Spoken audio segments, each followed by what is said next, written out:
After some snow and rain, got lots of water flowing down through the backyard here. Got my mud boots on. Wanted to show you how full the creek is. I'm guessing probably going to be pretty full once this water gets down to it.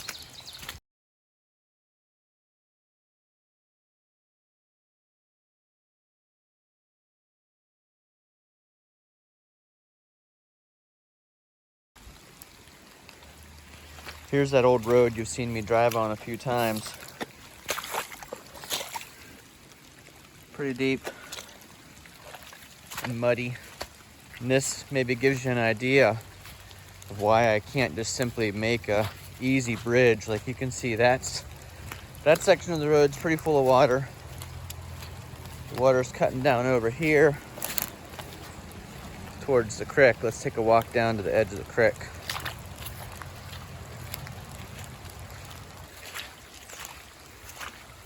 Here's the creek right now. So that's probably 20 feet across. And you can see it gets a little narrower down there in the turn. It's got lots of twists and turns here. That's what I said. Sometimes you're crossing it multiple times, just depending on where you're trying to get through the woods. And there are multiple creeks that feed into each other. But this just gives you a little bit of an idea, you know, when the water's flowing pretty good, and it'll get higher throughout the night since it's been raining and snowing all day today. It has been up on top of these banks before.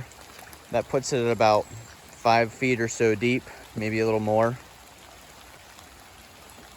So here's a walk back through the woods, just to show you the creek, the primary creek that's right behind our house. We'll go to the other crossing and get a glimpse of it. This section right here is actually so muddy underneath that water that the side-by-side and the tractor wouldn't make it through. The Cockshut 540 big farm tractor, that tractor would make it through, especially if we left the chains on.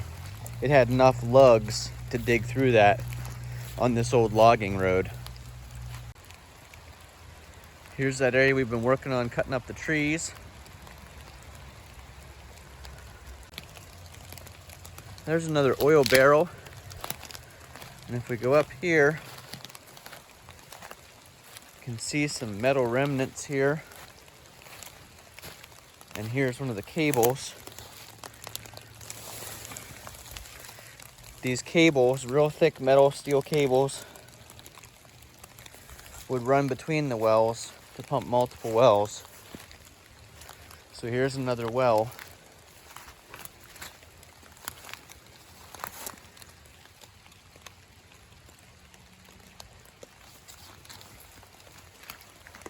You can see the oil would come out of that well, go into that pipe,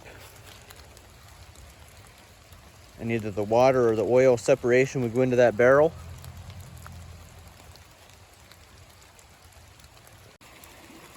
And continuing right here is a really good deer path. You can see right here where they're jumping across the creek in a pretty narrow spot. They're making the jump there, carrying up the other side, and you can see that deer path continues right up through the woods there.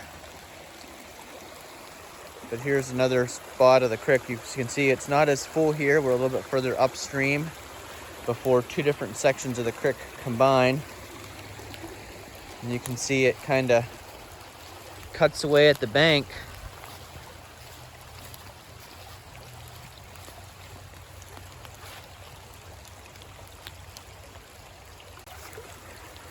So I wanted to show you that deer crossing I showed you where they're jumping across is right there. And you can see it's not that far because actually the creek is going clear back under the bank there. So that spot we were standing on at the edge, we're actually standing on top of part of the creek. It's washed its way under the ground there.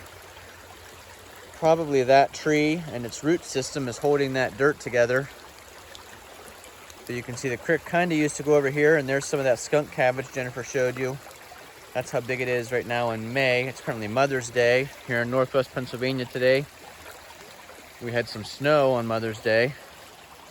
But you can see all through here, all kinds of skunk cabbage. And like we said, if you're not familiar with that, it looks kind of like this as it's coming up. It keeps getting bigger throughout the summer, and it stinks like skunks. It's not too bad if it's undisturbed, but if you step on it or drive over it with the four-wheeler and break it, then it stinks like a skunk. Here's some more of that skunk cabbage. Creek's getting a little bit wider and a little bit more full as we work our way downstream.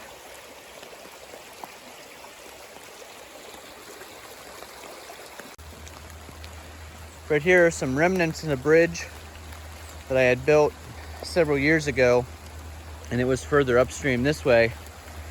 And in one of the floods, it made its way down here.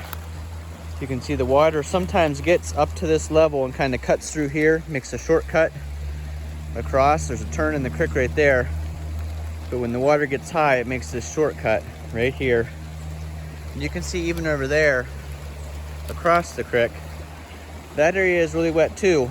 And when there's a lot of water, this area just kind of fills up with water.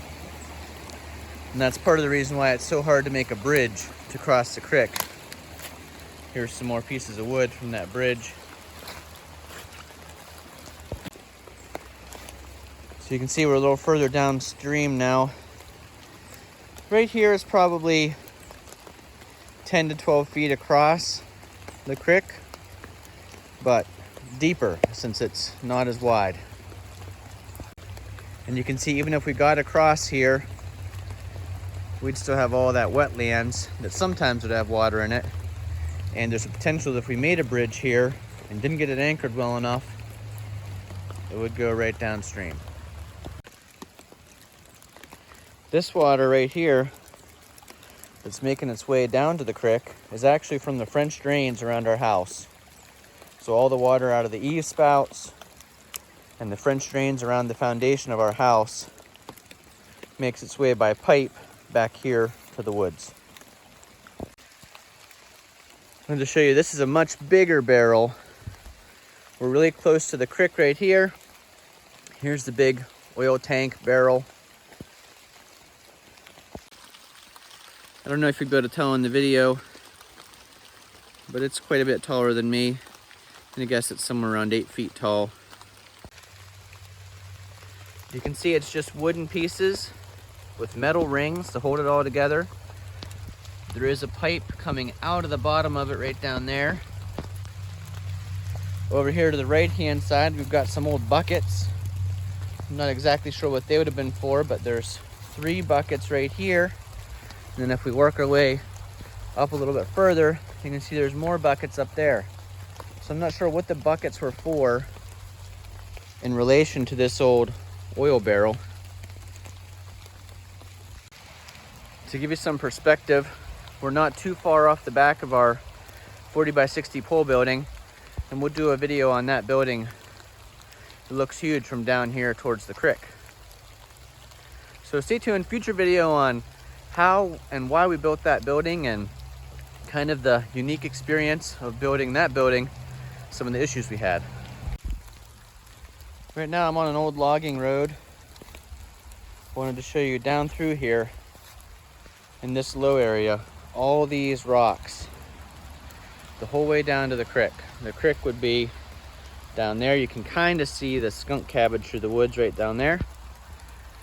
But when it really gets a lot of water, even this area flows with water right down through the middle of that, where that tree is. But quite a few rocks. I don't know if you can see them down through there. A lot of rocks just like this all the way down through.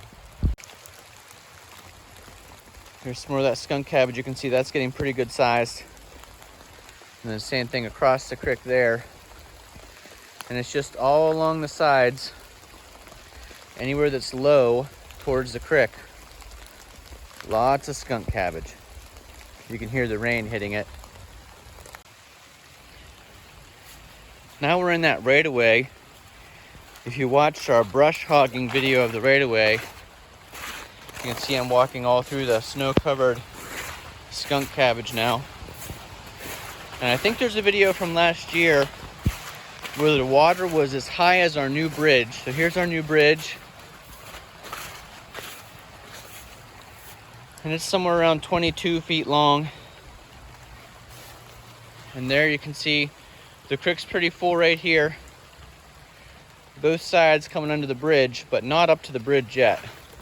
And I'll put a link to, if I find that video where the water was up here as high as the bridge, kind of going across the top of it.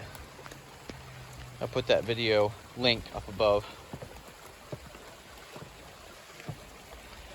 So there's how wide the creek is. Doesn't look that wide on film, but you can see we've made the bridge much wider than the creek bank here, because this whole right-of-way fills up with water. You can see there's one of our older bridges right there. That was still a good bridge, but not wide enough or heavy duty enough for the side-by-side. And there's how full the creek is. You can see this bridge is quite a bit longer and wider, so that when the water does rise up, hopefully it stays in place.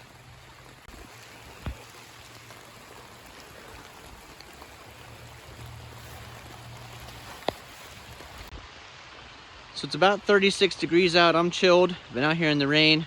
Just wanted to give you a quick video of, why it's a little bit of a problem to make bridges over these creeks, and how high the water gets when it does rain. Like, we haven't had, for example, we haven't had a huge rain today, but we did have that snow this morning and rain here on Mother's Day, Northwest Pennsylvania. And you can see the creek's almost at the bottom of the bridge there. So you can imagine when we do have a heavy rain, how high it gets here in the right-of-way and several areas of the creek. So if you like videos like this, not our normal video, we're not out on the tractor, we're not doing any work, just wanted to show you the creek when there's a little bit more water running through it, show you our bridge, and show you where we have had bridges in the past and where it's a problem to make bridges. So give us a thumbs up if you like that. Comment down below on what you'd suggest for bridge solutions in a land like ours where, it's pretty wet most of the year. The creek sometimes can be a little bit dry, but on a rainy day like today, it fills up pretty good. Thanks for watching. We'll see you again the next time. There's got to be a great future use for all that skunk cabbage. Someone's got to invent it. But we could be millionaires with the amount of skunk cabbage that we have. Here you can see some water flowing towards the creek. It's actually taking a little shortcut. It's going down underground through that hole, and then it'll get to the creek, which is right down there. But right here, somehow it's made a way underneath the ground. And there's no water flowing there, but it makes its way down to the creek down there. So you gotta watch out for holes like that.